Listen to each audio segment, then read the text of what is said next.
Gloire à Dieu. Nous continuons notre séminaire sur les forteresses et nous allons relire le passage qui en parle clairement dans la Bible. Donc on en parle beaucoup, mais le passage le plus clair, nous retrouvons ça dans 2 Corinthiens 10, 3 à 6. L'apôtre dit ceci: si nous marchons dans la chair, nous ne combattons pas selon la chair, car les armes avec lesquelles nous combattons ne sont pas charnelles, mais elles sont puissantes par la vertu de Dieu pour renverser des forteresses. Nous renversons les raisonnements et toute hauteur qui s'élève contre la connaissance de Dieu, et nous amenons toute pensée captive à l'obéissance de Christ. Nous sommes prêts aussi à punir toute désobéissance lorsque votre obéissance sera complète. Donc on avait expliqué que les forteresses, c'était des modes de pensée, des façons de penser, des façons de se comporter qui se mettaient en obstacle face à la connaissance de Jésus qui libère, qui délivre. C'est ça les forteresses. Donc, des logiques, des raisonnements, comme c'est écrit, toute hauteur qui s'élève contre la connaissance de Dieu. C'est-à-dire que quand tu es sous les forteresses, tu ne vois plus la grandeur de Dieu, tu ne vois pas la gloire de Dieu, tu ne comprends pas comme il faut les choses de Dieu parce que tu as des raisonnements, tu as des modes de pensée, tu as des comportements, enfin des habitudes de comportement qui t'empêchent de considérer Dieu comme au-dessus. Voilà. Ces choses-là ont pris le dessus sur toi, de sorte que, il faut les armes du Saint-Esprit, les armes de Dieu pour briser ces forteresses-là.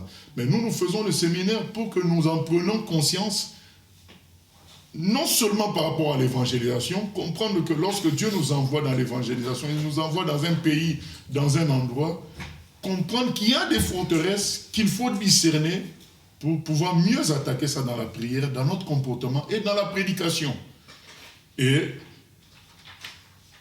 nous en parlons aussi parce que même si on est devenu chrétien, parfois certaines forteresses sont encore agissantes et ce qui nous empêche d'être des chrétiens à 100% libres. Voilà. Je me souviens dans la prière qui a été faite, je crois, par Marie. Il avait dit que le Seigneur a pensé à nous pour nous délivrer afin qu'on le serve librement. Je crois, c'est Luc, chapitre 1er, verset peut-être 73. Je préfère lire ça, c'est important pour comprendre la notion de forteresse. Elle est dans toute la Bible, dans toutes ces choses, même ces esprits qui nous veulent empêcher la connaissance du Seigneur.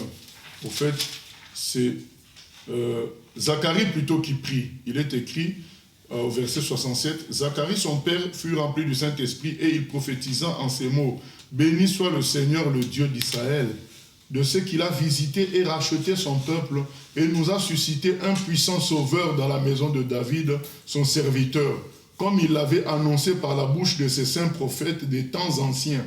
Un sauveur qui nous délivre de nos ennemis et de la main de tous ceux qui nous haïssent. Voilà, donc un sauveur, c'est ainsi qu'il manifeste sa miséricorde envers nos pères et se souvient de sa sainte alliance, selon le serment par lequel il avait juré à Abraham, notre père, de nous permettre, après que nous serions délivrés de la main de nos ennemis, de le servir sans crainte. Bon, dans d'autres versions, c'est écrit de le servir librement. Voilà. Donc, les forteresses sont comme des ennemis, mais des ennemis spirituels. On avait donné l'exemple des géants dans la terre promise. C'est rien que le fait qu'on raconte aux gens qu'il y avait ces géants-là, ça avait suffi pour bloquer les gens. Voilà, donc mais pourtant, ils étaient comme des ennemis invisibles vis-à-vis de ces personnes-là. Mais ça suffit pour bloquer les enfants d'Israël. De même, les forteresses ne sont pas visibles à l'œil, mais c'est des choses, des comportements, des raisonnements, des pensées qu'on n'arrive pas à dépasser. Donc, et du coup, notre foi est bloquée en dessous de ces forteresses-là. Notre attitude, notre fonctionnement est en dessous de ces forteresses-là. Et c'est ce qui n'est pas bon. Donc, et ça nous empêche de travailler librement pour le Seigneur. Beaucoup de chrétiens sont encore bloqués par des forteresses de leur culture, de leur origine nationale. Et du coup, leur fonctionnement est limité. Ou bien ils vont fonctionner jusqu'à un point et ils vont s'arrêter. Parce que les forteresses les rattrapent. Vous savez, on avait dit que physiquement, les forteresses, c'est des murailles. Hein? Donc, quand tu es dans ces murailles-là, tu vas bouger, mais tu es limité dans tes mouvements. Et maintenant, quand on veut entrer dans ces au-delà de ces murailles, mais les murailles font obstacle, donc nous devons les briser avec la parole, la prière et notre attitude. Voilà en résumé ce qu'on a dit en première séance, en donnant quelques exemples de forteresses pour que ça soit compris, la leçon, l'enseignement soit compris. Voilà. Nous allons parler des situations. Voilà, donc on va parler des situations et je vais m'expliquer.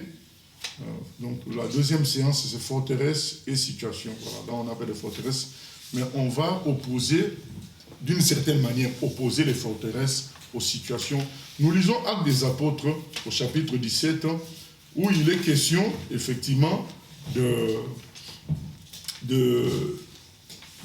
luttes semblables. Paul arrive à Athènes et il se retrouve avec une forteresse qui était forte là-bas, la religion.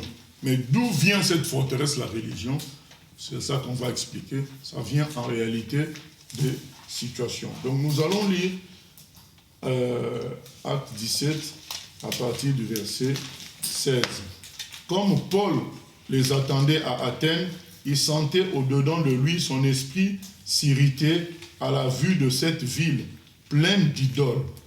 Il s'entretenait donc dans la synagogue avec les Juifs et les hommes craignant Dieu, et sur la place publique chaque jour avec ceux qu'il rencontrait.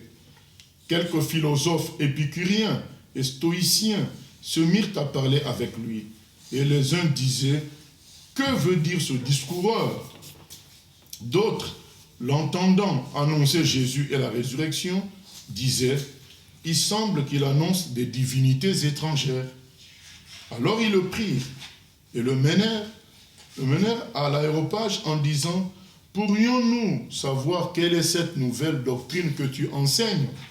Car tu nous fais entendre des choses étranges. Nous voudrions donc savoir ce que cela peut être. » Or, tous les Athéniens et les étrangers demeurant à Athènes ne passaient leur temps qu'à dire ou à écouter des nouvelles. Paul, debout au milieu de l'aréopage, dit « Hommes athéniens, je vous trouve à tous égards extrêmement religieux, car en parcourant votre ville et en considérant les objets de votre dévotion, j'ai même découvert un autel avec cette inscription à un Dieu inconnu. Ce que vous révérez sans le connaître, c'est ce que je vous annonce. Le Dieu qui a fait le monde et tout ce qui s'y trouve, étant le Seigneur du ciel et de la terre, n'habite point dans des temples faits de mains d'hommes. Il n'est point servi par des mains humaines, comme s'il avait besoin de quoi que ce soit. Lui qui donne à tous la vie, la respiration et toutes choses. Il a fait que tous les hommes, sortis d'un seul sang, habitassent sur toute la surface de la terre, ayant déterminé la durée des temps et les bornes de leur demeure. Il a voulu qu'ils cherchassent le Seigneur et qu'ils s'efforçassent de le trouver en tâtonnant, bien qu'il ne soit pas loin de chacun de nous. Car en lui, nous avons la vie, le mouvement et l'être.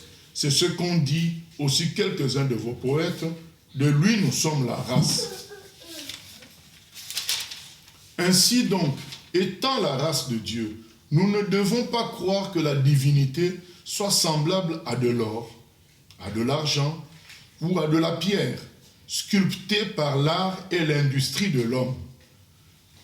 Dieu, sans tenir compte de tant d'ignorance, annonce maintenant à tous les hommes, en tout lieu, qu'ils aient à se repentir, parce qu'il a fixé un jour où il jugera le monde selon la justice par l'homme qu'il a désigné, ce dont il a donné à tous une preuve certaine en le ressuscitant des morts. Lorsqu'ils entendirent parler de résurrection des morts, les uns se moquèrent et les autres dirent, nous t'entendrons là-dessus une autre fois. Ainsi Paul se retira du milieu d'eux. Quelques-uns néanmoins s'attachèrent à lui et crurent. Denis l'Aréopagite, une femme nommée Damaris et d'autres avec eux. Voilà. Paul se retrouve à Athènes et il est irrité de voir beaucoup de statues d'idoles de divinité. Donc ça l'énerve, ça le met en colère et finalement on lui donne l'occasion de parler, de prêcher. Et Paul, tout de suite, il attaque la forteresse. Dans notre cas, la forteresse qui était là, c'est la religion. C'est-à-dire que les gens étaient très religieux. D'ailleurs, c'est ce que Paul dit. La religion, c'est des lois et des systèmes que l'homme fabrique pour atteindre Dieu. C'est ça la religion. Il dit, mais vous fabriquez des choses, vous voulez atteindre Dieu en vous fabriquant des choses. C'est ça votre problème. Mais ce que vous ignorez là, ce que peut-être vous cherchez au fond de vous, il ne peut pas être une de vos fabrications. Ce n'est pas ça Dieu. Donc, Paul fait sauter la forteresse de la religion et de la miniaturisation de Dieu. Il dit, mais Dieu ne peut pas être petit, ne peut pas être fabriqué par les humains. Donc, il y a un problème. Il s'attaque à ça, mais ce n'est pas ce qui est notre sujet maintenant. Notre sujet, c'est quoi? Pourquoi tous ces dieux? Pourquoi tous ces dieux?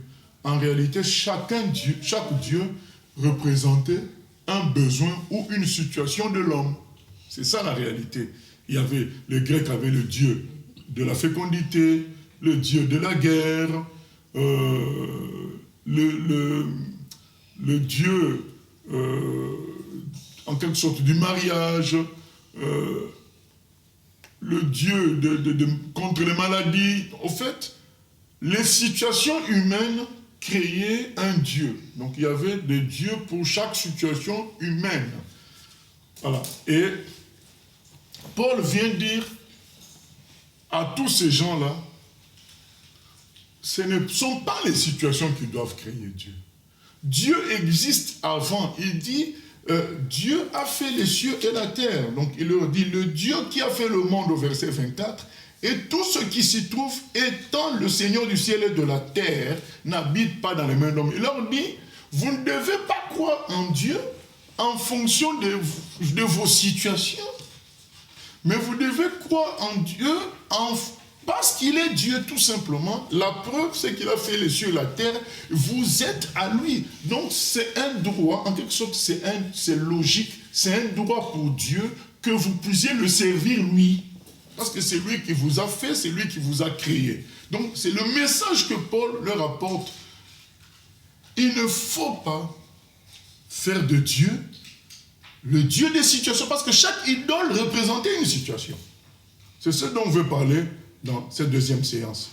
Nous voulons dire ceci, le christianisme a été changé, il a été transformé, c'est devenu le christianisme des situations. Donc quand nous faisons des campagnes d'évangélisation, des réunions, on dit aux gens, eh bien tu as tel problème, viens, Jésus va régler cela. Toi là-bas, ça ne va pas dans ton mariage, viens, Jésus va régler cela. Donc au fait, nous ne sommes pas éloignés d'Athènes, qui avait des dieux pour tous les besoins, le dieu de la pluie, pour tous les besoins. Donc nous ne sommes pas éloignés d'Athènes, et mon exhortation, c'est que nous devons comprendre que ayant fait Dieu le Dieu des situations, ben, nous avons négligé les forteresses qui, en réalité, emprisonnent vraiment les hommes. C'est pourquoi les gens se convertissent, mais comme il y a encore des forteresses dans leur vie, ils se convertissent parce qu'ils ont senti un mieux par rapport à une situation. Ils sont venus, ils ont prié, ils ont vu une action de Dieu, ils ont senti un mieux, ils ont vu un miracle, ils ont vu quelque chose ils ont entendu quelque chose qui les a touchés, mais ils ne se sont pas inclinés devant Dieu parce que c'est Dieu, parce qu'il est le créateur de tout. Tout doit s'incliner devant lui. D'où les forteresses, certaines forteresses dans leur vie vont toujours rester là parce que pour abattre toutes les forteresses, la solution finale c'est quoi? C'est que nous puissions considérer que Dieu seul doit être notre Dieu. Que rien dans nos vies doit être à la hauteur de Dieu. Donc, c'est ça la prédication que nous devons apporter à tout homme, dire, mais c'est Dieu seul qui doit être Dieu. Rien ne doit approcher Dieu, ni le mariage, ni la richesse, ni la force, ni la santé. Dieu seul doit être Dieu. C'est ça la victoire sur toute forteresse. Et donc, quand on simplifie Dieu en Dieu des situations, le lien qui unit la personne qui se convertit avec Dieu, c'est pratiquement une situation. Donc, il transforme quelque part Dieu en une idole. Donc, quelqu'un qui sert à me donner la santé, quelqu'un qui sert à mettre la paix dans mon foyer, et forcément de telles personnes vont négliger des forteresses liées à leur pays, des forteresses liées à leur enfance, des forteresses liées à leur culture. Ils vont négliger ça et ils ne pourront jamais être libres. Ils sont d'accord que c'est Dieu qui est Dieu parce que Dieu s'est montré fort dans une situation. Non pas parce que Dieu est Dieu. Or, notre objectif, c'est de dire à tout homme, comme Paul le dit là, mais Dieu est Dieu. Vous devez le vénérer en tant que Dieu. Maintenant, il est vrai que notre Dieu nous a promis qu'on fera des miracles. Mais ces miracles-là, ce ne sont pas là pour qu'on le transforme en Dieu des situations. Ce sont des signes. Donc, d'ailleurs, Jésus a dit, vous aurez toujours les pauvres avec vous. Donc, c'est une façon aussi de dire qu'il y aura toujours des malades, il y aura toujours des maladies, il y aura toujours des guerres. La terre ne se transformera pas en paradis. Dieu n'est pas là, il n'est pas venu pour les situations, il est venu pour briser toute forteresse qui nous empêche de le connaître, pour être pleinement béni. Il est venu pour ça.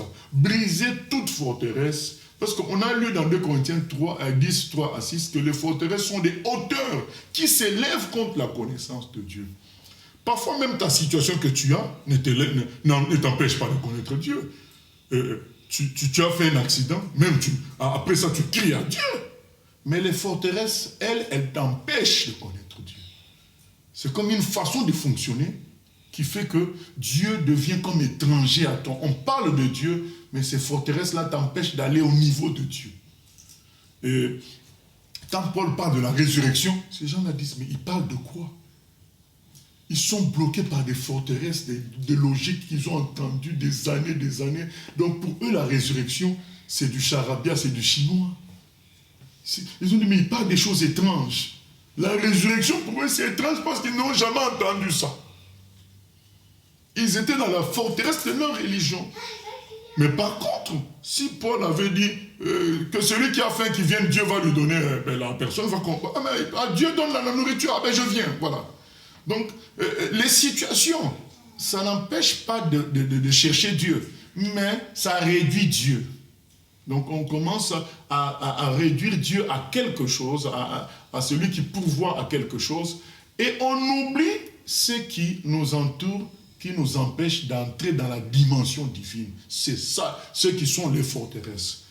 Donc, voilà. En deuxième séance, nous voulons rappeler maintenant ce qui se passe aujourd'hui. Ce qui se passe aujourd'hui, c'est que nous avons réduit Dieu en Dieu des situations. On voit par-ci, par-là séminaire par rapport au mariage, séminaire par rapport à la prédication, séminaire par rapport au problème de délivrance. Il y en a qui disent 7 secrets pour la délivrance. Donc, du coup, les gens ont réduit Dieu à quelqu'un qui résout des problèmes et n'ont pas accepté Dieu comme leur créateur, celui qui doit être adoré, loué, celui qui est tout puissant, celui qui est tout. Celui devant qui nous devons nous incliner tout simplement. Et il est capable de tout. Voilà, donc il n'y a pas cette vraie connaissance de Dieu qui ferait de nous des gens forts. Comme c'est écrit, ton Dieu ordonne que tu sois puissant. Mais c'est bloqué. C'est bloqué. Et ça ouvre la porte à quoi? Ça ouvre la porte à toutes sortes de faux dieux à travers des faux serviteurs. Aujourd'hui, on n'a pas des idoles comme on a à Athènes. Mais il y en a différemment. Il y a un pasteur spécialisé des problèmes de couple. Il y a un pasteur spécialisé des problèmes de rhume. Il y a un pasteur spécialisé des problèmes de sida. Pasteur spécialisé. Il y en a. Donc il y a même une dont le thème de son ministère, c'est Enjoy your everyday life. Donc, prends du plaisir dans ta vie de tous les jours. Voilà le thème, le titre d'un ministère. Joyce Meyer. Donc, c'est le Dieu des situations. C'est des idoles. Et ça fait que nous avons perdu en puissance, nous avons perdu dans la relation avec Dieu. Paul dit, mais tout ça c'est faux. Le Dieu qui a fait les cieux et la terre ne doit pas être réduit en une situation. Il est plus que ça. Comment expliquer que les chrétiens persécutés continuent à croire à Dieu, en Dieu, avec force comme ça? Pendant qu'on les amène à l'abattoir, ils chantent pour Dieu. Donc ils ont dépassé les situations. Nous devons dépasser les situations. Nous devons regarder au Dieu qui a fait les cieux et la terre, qui est au-dessus de tout. Mais on nous a réduit au Dieu des situations, ce qui est complètement faux, ce qui nous empêche d'entrer dans notre héritage de fils de Dieu. C'est important de saisir cela et de retourner au Dieu véritable, celui qui a fait les cieux et la terre. Et quand on retourne à ça, on sait, quelle que soit la situation, Dieu est avec moi. Quelle que soit la situation, Dieu est au-dessus. Mais quand on a réduit Dieu à une situation, au-delà de ça, on n'est plus opérationnel. Au-delà de ce problème-là, on n'est plus fort, c'est fini. Mais lorsque nous avons cru dans le Dieu véritable qui est au-dessus des situations, là nous sommes réellement forts. Voilà, quand nous lisons également dans Jean 8, 32, le Seigneur nous dit ceci, vous connaîtrez la vérité et la vérité vous rendra libre. Au fait, Dieu veut nous rendre libres. Les forteresses nous bloquent. Les situations ne nous bloquent pas parce qu'on voit par exemple la femme qui souffrait de perte de sang, elle a cherché la solution. Les situations ne bloquent pas. On voit Zachée dans ses péchés, il était perturbé, il est monté sous l'arbre cherchant à voir Jésus. Mais les forteresses, ça bloque. Vous voyez, quand Paul parle de résurrection, ils ne comprennent rien, parce qu'ils sont entourés de forteresses. Ça empêche la connaissance de Dieu. Et plein de gens sont comme ça, bloqués par la forteresse. Aujourd'hui, une des grandes forteresses, c'est l'envie de réussir. Donc les gens mesurent les serviteurs en fonction de leur capacité à leur faire réussir quelque chose. C'est une forteresse qui empêche de connaître le véritable Dieu, le Papa de Jésus, qui nous libère complètement. Nous sommes libres, nous pouvons fonctionner pleinement, avec puissance, puisque les forteresses sont écartées. Et c'est ça qui règne dans le milieu chrétien aujourd'hui, c'est que beaucoup de chrétiens sont encore environnés de forteresses dans leur vie. Et on a beau prêcher la vérité, ils ne parviennent pas à la connaissance de cette vérité parce qu'il y a des forteresses. Et moi, j'ai vu des cas où on parle de Dieu en vérité, les gens négligent, mais lorsqu'ils apprennent que Dieu nous a bénis dans quelque chose, c'est là qu'ils s'approchent, ils s'intéressent. Voilà. Pourquoi? Parce qu'ils ont réduit Dieu dans le Dieu des situations. Ce n'est pas le Dieu tout-puissant qui a fait le ciel et la terre. Donc il faut qu'on réintroduise la prédication du Dieu tout-puissant qui a fait les cieux et la terre. C'est ce que Paul a voulu faire comprendre à ces gens-là. C'est important. Et ces forteresses-là de la religion ont créé ce système-là du Dieu des situations pour empêcher les gens de rencontrer le véritable Dieu. Vous remarquerez que quand Jésus nous envoie dans Marc 16, 17, le premier des miracles, il dit « En mon nom, ils chasseront les démons ». Donc il y a ces forteresses-là qui sont là, qui empêchent d'aller à l'étape supérieure. Du coup, quand Dieu nous envoie prêcher, il nous envoie prêcher contre ces forteresses-là en même temps pour permettre qu'on aille plus loin avec les gens dans les explications. Il faut abattre les forteresses qui les environnent, qui les empêchent de saisir la connaissance de Christ. Et les missionnaires vivent cela. Donc ils font un travail, un travail graduel, progressif, où ils abattent les forteresses qui entourent les gens nouveaux qu'ils rencontrent, et à la fin, ils présentent clairement le message de l'évangile. Le message de l'évangile, il est reçu. Donc c'est important de comprendre qu'aujourd'hui, à notre époque, beaucoup de gens sont dans la logique, sont pris par la forteresse des situations. Voilà, donc ils sont dans cette logique-là, et donc nous, on doit changer de langage. On doit parler du Dieu qui a fait les cieux et la terre, le Créateur, à qui nous devons rendre compte, à qui nous devons rendre gloire. Donc l'apôtre Paul dit, dans Acte 17, quand on a lu, chaque humain doit rendre compte devant Dieu. Voilà, il est dit, donc un jour, il jugera tous les humains. C'est ça la réalité. Nous devons prêcher ce Dieu-là que tout le monde doit reconnaître et vénérer. Donc, voilà en deuxième partie ce que je voulais dire. La prédication des situations a fait qu'on a négligé les forteresses. Du coup, l'évangile n'avance pas. L'évangile n'avance pas parce que les gens vérifient toujours leur situation avant d'aller plus loin avec Dieu. Alors que quand on attaque directement les forteresses qui entourent les gens, qu'est-ce qui se passe? Dans un pays, dans un village, dans une famille,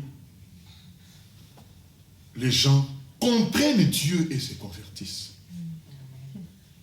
Ils comprennent. En lisant 2 Corinthiens 4, nous pouvons voir ça aussi.